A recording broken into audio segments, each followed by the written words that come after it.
Hello, c'est Mia de Positive Mind Attitude. Après un parcours de plus de 4 ans et demi avant de connaître enfin les joies de la maternité, j'ai décidé d'associer mes compétences professionnelles de thérapeute à mon vécu personnel lié à l'infertilité et la PMA pour accompagner les femmes en désir d'enfant et leur permettre de reprendre le plein pouvoir sur leur fertilité. Si tu veux agir pour ne plus subir, tu es au bon endroit.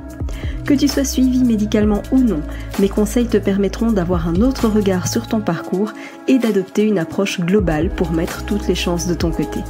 Ensemble, brisons le tabou de l'infertilité. Si tu connais une femme qui est concernée par le sujet, je t'invite à lui partager cet épisode. Maintenant, installe-toi confortablement et c'est parti pour l'épisode du jour. Tu te mets une pression énorme pour y arriver. Aujourd'hui, je suis ravie de te retrouver. J'ai reçu en plus plein de jolis messages, alors que ce soit des messages de soutien par rapport au podcast, des messages de remerciements. Enfin, c'est juste mais vraiment adorable, quoi. Je pense notamment à un message que j'ai reçu, un message qui vient de Claire, et en fait son message me dit mais un immense merci pour ton podcast, pour tout ce que tu mets à disposition gratuitement. Merci aussi pour tes programmes et juste merci d'exister. Ben voilà, merci infiniment Claire pour cet adorable message, j'en reçois énormément et vraiment ça me touche toujours terriblement de savoir que mes conseils résonnent dans vos oreilles, que vous prenez le temps d'écouter tout ça et puis je sais que ça fait écho à vos parcours, à ce que vous vivez et ça me touche énormément. D'ailleurs, en parlant de ça, puisque je sais que les conseils sont importants et je sais que tu as envie d'en recevoir, vraiment, je t'invite à faire très attention à ce qui va se passer la semaine prochaine. Pourquoi ? Parce que à partir du 25 mars, tu auras la possibilité de t'inscrire. À quoi ? Eh bien, au challenge que j'organise. Alors, un challenge, c'est quoi ? C'est une semaine, donc c'est 5 jours de contenu, 5 jours de vidéos, de conseils, où tu vas vraiment être embarqué avec moi dans l'univers de la fertilité, mais où on va vraiment décortiquer ensemble les différents piliers qui vont t'aider à doubler tes chances de grossesse. Donc vraiment, ne rate surtout pas ça. C'est gratuit, c'est entièrement offert, donc tu n'as absolument aucune excuse pour ne pas t'inscrire. Et donc ça aura lieu les inscriptions démarrent le 25 mars, tu as une semaine d'inscription. Pourquoi ? Parce qu'on démarre le challenge le 1er avril pendant 5 jours et on démarre évidemment toutes ensemble. Donc voilà, le lien sera dans la description du prochain épisode de podcast, mais ce sera aussi évidemment disponible sur mon Instagram, et puis si jamais tu ne trouves pas, tu peux aussi me contacter. Mais je sais que si t'es motivé, tu vas trouver, je n'ai aucun doute là-dessus, mais vraiment, ne rate surtout pas ça. Alors aujourd'hui, j'avais envie de te parler de la pression, énorme d'ailleurs, ceci dit, que tu peux ressentir dans ton parcours. Et c'est clair que quand le syndrome de la bonne élève et un mode de fonctionnement soit parfait se rencontrent, c'est ce qu'on appelle un driver en analyse transactionnelle, et que ça rencontre l'infertilité, eh bien clairement ça fait un mélange détonnant. Et la conséquence directe, c'est que tu te mets une pression de dingue. Et ça, je t'en parle d'expérience bien sûr, mais je t'en parle aussi parce que c'est vraiment l'un des points communs avec les femmes que j'accompagne. Je le vois, je le sais, je le ressens terriblement. Et dans cet épisode, j'avais envie de décrypter avec toi ce comportement qui va en réalité plomber ton quotidien et tes essais bébés et qui, dans certains cas, on va se dire les choses, ça peut même s'avérer totalement contre-productif, d'accord ? Donc voilà, j'avais vraiment envie de faire le point avec toi là-dessus parce que je sais que ça te concerne. En tout cas, vraiment, j'en mettrai ma main à couper. Je sais que tu essayes peut-être, en tout cas, de tout ce que tu peux. Et dans un certain sens, c'est une excellente chose. Mais parfois, c'est un peu trop, parce que on va tout essayer, tout et n'importe quoi, et on va tout faire dans le désordre. Peut-être aussi que tu essayes de tout contrôler. Peut-être aussi que tu vas même jusqu'à calculer le jour J de l'ovulation pour ne rater de rapport sous aucun prétexte, etc., etc. Tu vas te mettre une pression de dingue. Peut-être que cette pression, tu vas la mettre à ton chéri aussi. Peut-être que tu te mets la pression par rapport au temps qui passe, parce que soit tu avais décidé d'être maman avant tel âge, soit parce parce que tu es dans une course contre la montre avec le médical, parce que tu approches des 30 ans, 35 ans, 40 ans, peu importe. Et évidemment, quand ça ne fonctionne pas, tu vas culpabiliser, peut-être même te dévaloriser, perdre confiance en toi, etc. Et j'ai juste envie de te dire stop, tu as assez de pression de la part de ton entourage. Déjà, ça suffit. La société est déjà là, suffisamment présente pour te rappeler à quel point concevoir un enfant est indispensable, d'accord ? Sans compter même que peut-être que selon ton âge, ta situation, ta pathologie, le corps médical te rajoute aussi peut-être même une pression par rapport à ça. Donc c'est pas la peine de t'en rajouter. Je pense que tu en as déjà assez de base. Et en fait, ce qui se passe, c'est que derrière tout ça, souvent, qu'est-ce qui se cache ? C'est ce que j'appelle le syndrome de la bonne élève. Alors, c'est quoi le syndrome de la bonne élève ? Ça fait longtemps que j'en parle. C'est que, en fait, tu veux tout faire bien. Et d'où ça vient ? Ça vient évidemment tout simplement de notre éducation, parce que tu as probablement été élevé pour être une gentille petite fille sage, et que du coup, tu veux appliquer le moindre petit conseil qu'on te donne. Parce que évidemment tu sais que ça peut améliorer tes chances, etc. Mais il y a ce côté je veux tout faire bien, et c'est super parce que d'un côté évidemment c'est tout à ton honneur, et c'est comme tout, il y a toujours deux faces à une pièce de monnaie, et que du coup il y a forcément des avantages à ça, parce que ça veut dire que tu vas être dans un processus quelque part d'amélioration constante, tu vas rechercher constamment ce que tu peux faire pour t'améliorer, etc. Et donc ça c'est évidemment le super joli côté de la pièce, le côté très avantageux. Mais derrière ça, eh bien il y a aussi un côté vachement plus sombre, qui est en fait que ça te met une pression énorme et que tu as le sentiment probablement que ce n'est jamais assez.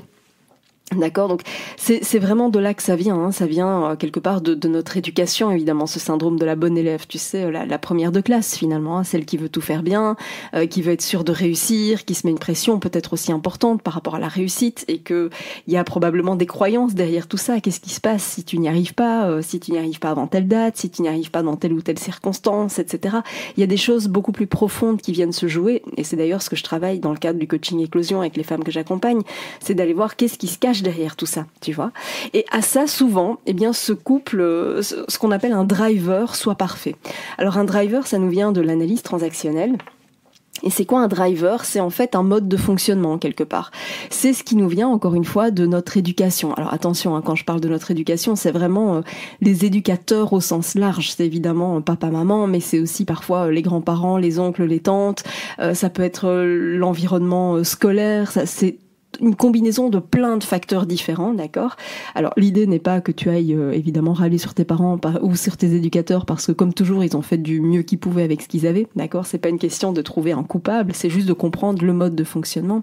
Et en fait, ce driver-là, ça nous vient parce que on va systématiquement, depuis tout petit, évidemment, de façon directe ou de façon indirecte, c'est parfois plus insidieux que ça, mais te faire comprendre que, c'est pas assez, en fait. C'est bien, mais tu peux faire mieux.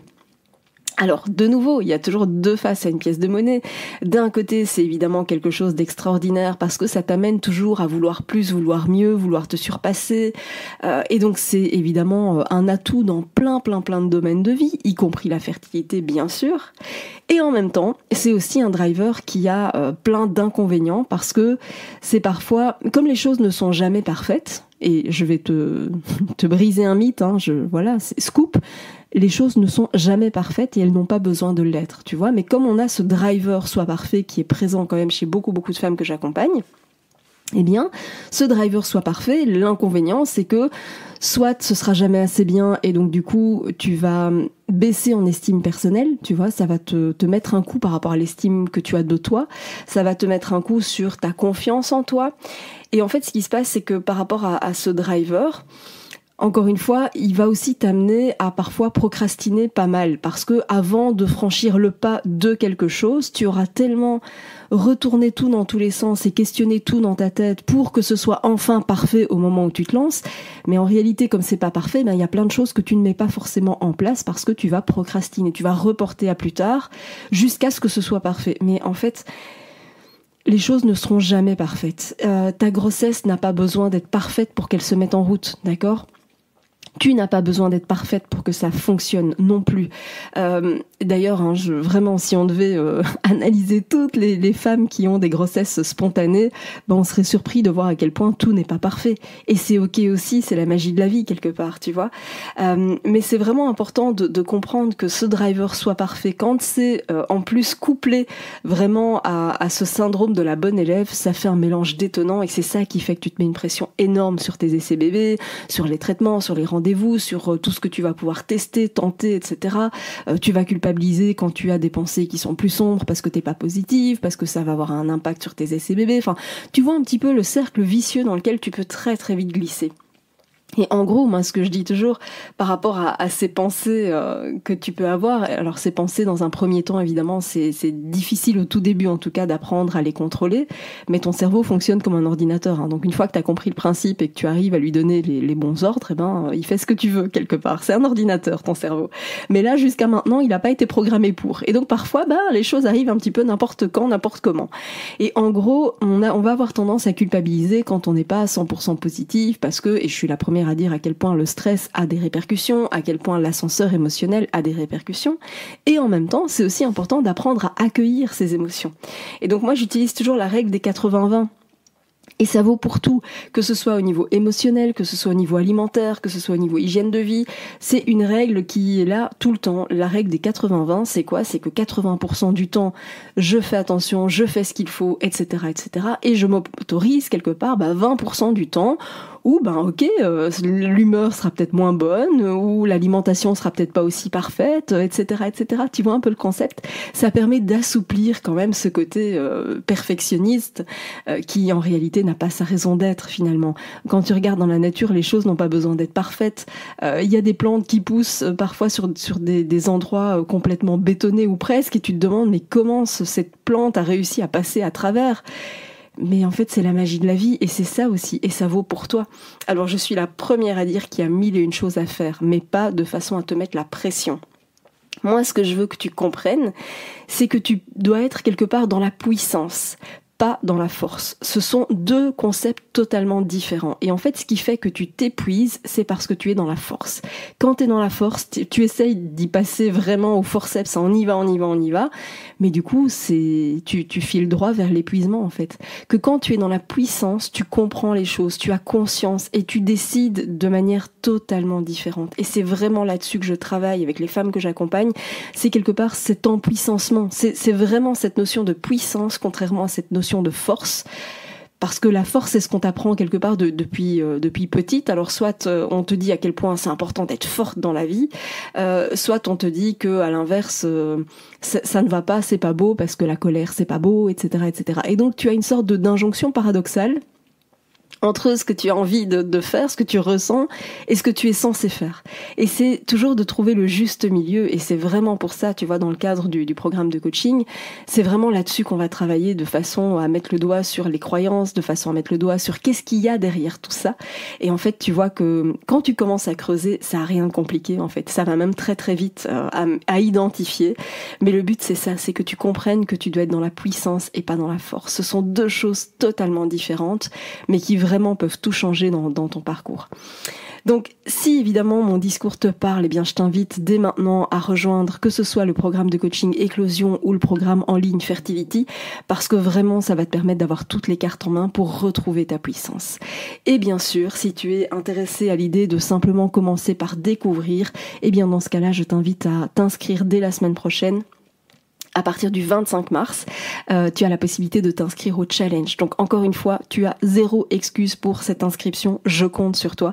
Tu vas juste ressortir de là, mais avec une expérience de dingue. Je te prépare des choses qui sont totalement inédites, des toutes nouvelles vidéos, des choses qui sont juste incroyables. Ce challenge, je ne l'organise en général que une fois par an.